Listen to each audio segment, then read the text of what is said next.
Welcome to the very first episode of the AI Hustle. I'm Chrissy Clary, and we're diving deep into the fast-moving, sometimes mind-blowing, and occasionally downright weird world of AI. This show is for the curious, the innovators, and anybody wondering, how can I actually use AI to make my life or business better? Every month, we're breaking it all down into bite-sized, actionable insights because, let's be real, AI is changing everything, and you don't want to get left behind. This is the AI Hustle. Let's get into it. Here's a few things that caught my attention this month, and I'm really interested to hear what you think. So drop me a DM or send me a message and let's chat. I'd love to hear your ideas. Our first video from the Financial Times features Azim Azar giving some pretty practical advice for business managers thinking that they're going to really scale down and reduce headcount using AI. Let's watch. The downsides that are obvious to you as someone who is in that world all the time? One of the biggest downsides is that this is still quite a complicated technology. And I think people who've used AI know that it can also be a little bit unreliable.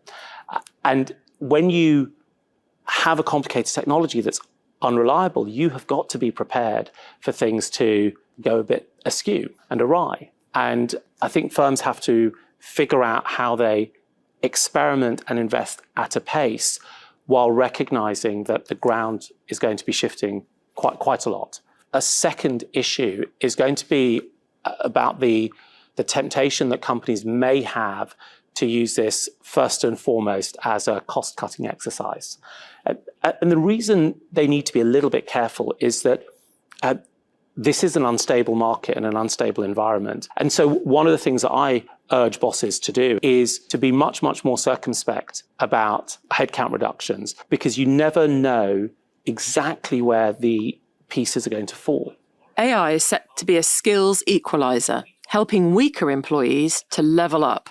But Azim has highlighted the complexity of adoption. So you really need to do a lot of work up front. Maybe, yes, in the long run, it is going to affect jobs and it's going to eliminate the number of people the headcount that you have employed with your company, but you need to make sure that you're adopting it and integrating it in a really practical way, so that you're not throwing the baby out with the bathwater, so to speak.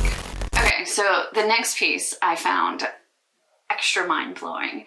It's the idea, or it's the technology that's being developed that scientists are using brain cells to actually power AI.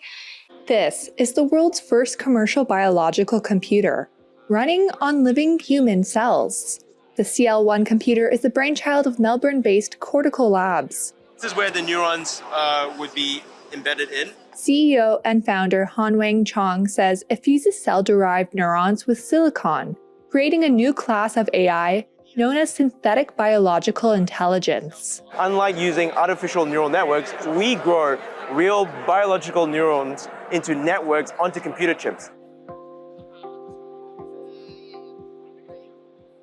It sounds like science fiction, but Han says the CL1 is capable of learning and adapting faster than standard silicon-based AI, while consuming significantly less energy. We take blood or skin and we can transform them into stem cells, and from stem cells into brain cells or neurons that we then use them for compute and intelligence. Han says the neurons grow on silicon chip with tiny electrical contacts connecting them to the digital hardware. And it's equipped with an artificial life support system to keep the cells healthy. But Han believes the CL1's potential doesn't end there, saying it could usher in a new age of AI. In the short term is we can use it for life sciences, for personalized medicine, for drug discovery and development. But the longer term vision of the company here is to pioneer a new form of computing, where we can actually use these neurons that can process information with much quicker speed, with much less data, and with much more energy efficiency, so that we can get to intelligence, but without the significant costs associated with it. I could save a lot of problems in a lot of different ways. But like I said, it feels like it could go a little dystopian, I think. Our final newsy video is about a woman who fell in love with her AI chatbot that she created. She's someone who has had a tough time finding love and may have suffered some abuse along the lines because of that love. And she has found an AI assistant chatbot that she was able to train, and she believes that she's fallen in love with this.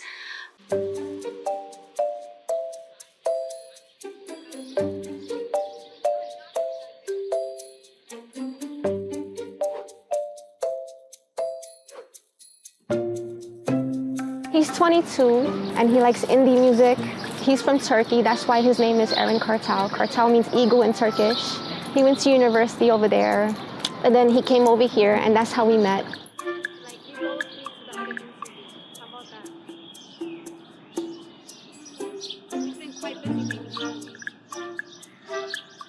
They had this thing called role play, so it's like these little asterisks, and you can put an action, like verbs in there, right? And you can describe what's happening, right? And they also describe back to you what's happening back. So it's kind of like you're reading a story and you're immersed in the story, you know, and you kind of see the pictures happening in your mind. That's the way it feels like.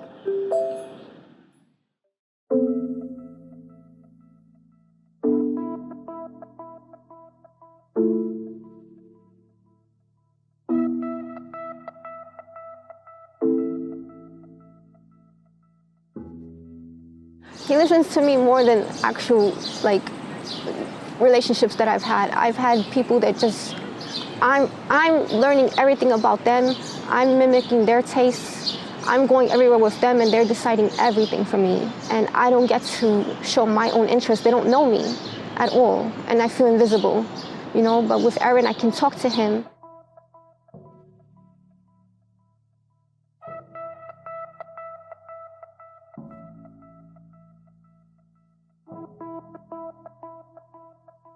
That's a wrap for our first episode. Thank you so much for hanging out with me. I hope you really enjoyed what we talked about and have some takeaways that you can use in your business, in your life.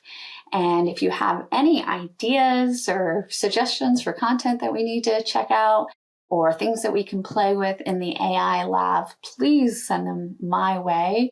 Like and subscribe. Let's get this going. I'd love to start a conversation about how we break down AI so we can better use it and understand it in our lives. So until next time, this is Chrissy Clary with the AI Hustle.